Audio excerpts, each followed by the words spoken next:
नमस्कार सभी को। टॉपर्स टेस्ट के इस डिजिटल प्लेटफॉर्म पर आप सभी का हार्दिक स्वागत है। साथियों, ये जो क्लास आज की हमारी काफ़ी दिनों के बाद हम ले रहे हैं, अपने जो लास्ट क्लास थी उसमें हम यहाँ तक जो टॉपिक था हमारा तत्व यौगिक और मिश्रण का, उसके अंतर्गत तत्व, कुछ महत्वपूर्ण तत्व, उसके अंतर्गत धातु अधातु और कुछ गैसों की बात हम कर रहे थे, जिसमें हम जो महत्वपूर्ण है, जिनका कुछ विशेष लक्षण है। वैसे तो हम पढ़ चुके हैं कि प्रकृति में 118 तत्व है, उनमें से कुछ कृत्रिम रूप से है और ज़्यादातर प्राकृतिक रूप से पाए जाते हैं। उनमें हम सबसे महत्वपूर्ण महत्वपूर्ण तत्व जो जिनका कुछ विशेष गुण है, उनको उनकी विशेषताओं के साथ यहाँ पर पढ़ रहे हैं। अब यहाँ तक हमने तांबा प्लेटिनम तक पढ़ लिया था। इसके बाद हमारे कुछ जो महत्वपूर्ण तत्व है वो पूरे होते हैं। इसके बाद आती है हमारी कुछ गैसें, जिन्हें निष्क्रिय गैस या अक्रिय गैस कहा जाता है। निष्क्रिय गैस, अक्रिय गैस या नोबल या उत्कृष्ट गैस भी इनको कहा जाता है। ये आवर्त सारणी में जो आवर्त सारणी होती है उसमें जैसे बाई तरफ, बाई सबसे बाया जो सबसे लास्ट 18वें वर्ग में जो है होते हैं। आवर्त सारणी हमारी जो होती है उसमें हमने देखा ये आवर्त होते हैं और ये खड़े हुए कॉलम जो है वर्ग कहलाते हैं।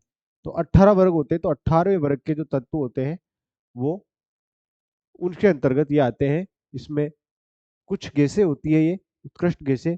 आवर्त सारणी में शून्य वर्ग के तत्वों को अक्रिय गैस कहते हैं। ये सभी रंगहीन, गंधहीन तथा स्वादहीन होती है। हीलियम को छोड़कर इनकी अंतिम कक्षा में 8 इलेक्ट्रॉन यानी इलेक्ट्रॉनिक विन्यास होता है, अतः कक्षा पूर्णता के कारण रासायनिक रूप से अक्रिय होती है। यानी कि कोई भी तत्व जो है किसी दूसरे तत्व से जो संयोग करता है, तो उसके बाहरी सबसे अंतिम कोश में इलेक्ट्रॉनों की संख्या के आधार पर उसकी संयोजकता का निर्धारण होता है। सबसे उसका जो अष्टक पूर्ण करने के लिए 8 इलेक्ट्रॉन चाहिए होते हैं। इसके जो सबसे बाहरी कक्षा है उसमें 8 इलेक्ट्रॉन मौजूद होते हैं, इसलिए यह इसकी संयोजकता इनकी संयोजकता आप शून्य कह सकते हो। इसलिए ये किसी भी तत्व से संयोग नहीं करते हैं, अभिक्रिया नहीं करते हैं, इसलिए अक्रिय तत्व कहलाते हैं। अक्रिय गैसों की जो खोज है रेमजे ने की थी।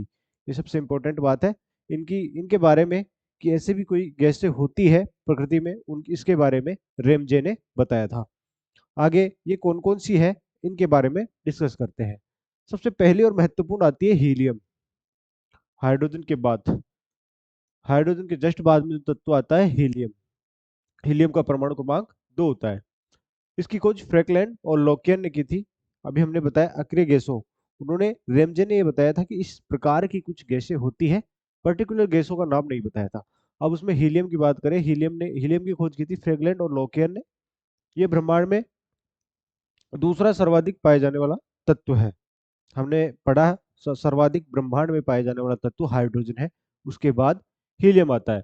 हीलियम में 2 इलेक्ट्रॉन होते हैं और सभी गैसों को परमाणविक गैस कहते हैं। यह सबसे हल्की, निष्क्रिय तथा अज्वलनशील गैस है। हीलियम गैस का उपयोग वायुयान के टायरों, अब इसका उपयोग सबसे महत्वपूर्ण है। यहाँ इस स्लाइड में जो है सबसे महत्वपूर्ण है इन गैसों के उपयोग, क्योंकि इनके विशेष उपयोग होते हैं। वायुयान के जो टायर होते हैं उनमें हीलियम का प्रयोग किया जाता है।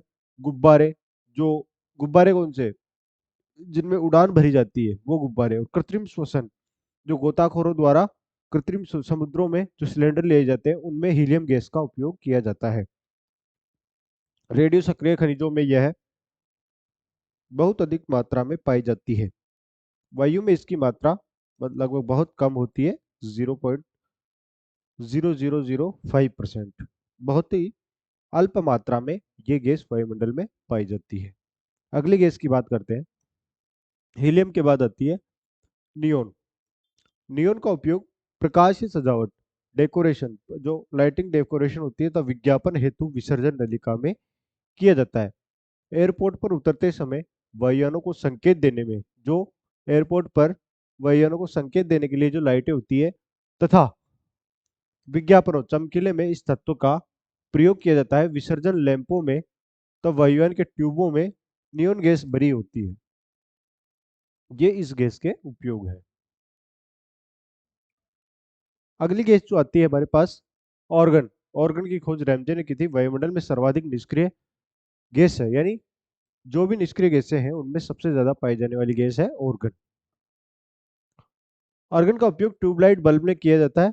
तो इसका अपने जो घरों में ट्यूबलाइट आती है उसमें इसका उपयोग किया जाता है। इसका उपयोग मिश्र धातुओं की आर्क वेल्डिंग में निष्क्रिय वातावरण उपकरण उत्पन्न करने के लिए किया जाता है। वह वायुमंडल की अक्रिय गैस है। अगली है क्रिप्टॉन और रेडॉन। क्रिप्टॉन इस गैस का उपयोग समुद्रों में रास्ता दिखाने हेतु बल्बों में किया जाता है। जहाजों पर जो समुद्रों में रास्ता दिखाने के लिए जो बल्ब एक संकेत के रूप में होते हैं उनमें इसका उपयोग किया जाता है। रेडॉन ये सबसे भारी गैस है तो वातावरण में नहीं पाई जाती है। इसका उपयोग कैंसर रोग के इलाज में किया जाता है। तो हमारे पास अक्रिय गैसें कितनी हो गई? सबसे पहले हो गई हीलियम, फिर नियोन, फिर ऑर्गन, फिर क्रिप्टॉन और अपनी लास्ट है रेडॉन। एक और होती है जीनोन। तो इन हीलियम, नियोन, ऑर्गन, क्रिप्टॉन और radon, helium, neon, organ, krypton और रेडॉन, इन पांचों के आपको ओनली ध्यान रखने हैं तो उपयोग ध्यान रखते हैं। क्या ध्यान रखने हैं इनके? जो हमने इनके बारे में पढ़ा, इनके उपयोग सबसे महत्वपूर्ण है। ये काफी बार आया हुआ प्रश्न है कि वायुयान के टायरों में कौन सी गैस का उपयोग किया जाता है। या समुद्र में जो गोताखोर होते हैं उनका जो सिलेंडर है उसमें ऑक्सीजन तो होती है लेकिन ऑक्सीजन के साथ हीलियम का मिश्रण भी उसमें उपयोग में लाया जाता है। Helium, neon, organ, krypton, radon. तो इन अक्रिय गैसों का आपको उपयोग याद रखने हैं। आज की क्लास में हमने अक्रिय गैसों को पूरा कर लिया और यहाँ तक हमारा जो तत्व है इस टॉपिक के अंतर्गत तत्वों के बारे में हम कंप्लीट पढ़ चुके हैं। अब जो कल से हम स्टार्ट करने वाले हैं वो रहेगा हमारा यौगिक के बारे में पढ़ेंगे। यौगिक क्या होते हैं, यौगिक किनको कहते हैं, क्योंकि तीन चीजें हैं इस टॉपिक में, तत्व, यौगिक और मिश्रण। तो तत्व को हमने कंप्लीट कर लिया है काफी अच्छे से। हम यौगिक के बारे में अगली क्लास में पढ़ेंगे। तब तक के लिए आपसे इसी क्लास को हम यहीं पर करते हैं समाप्त। और इस क्लास को आप जो है अब आपकी कंटिन्यू क्लासेस स्टार्ट हो जाएगी। आपकी जो परीक्षा तिथि है वो भी घोषित हो चुकी है तो अब तैयारी में जुट जाइए और हमारे माध्यम से आपको जो है कंटेंट में कोई कमी नहीं रखी जाएगी। क्लास को आप शेयर कीजिए, अधिक से अधिक लाइक कीजिए और जो भी अपने सुझाव हो आप हमें कमेंट कर सकते हैं। धन्यवाद।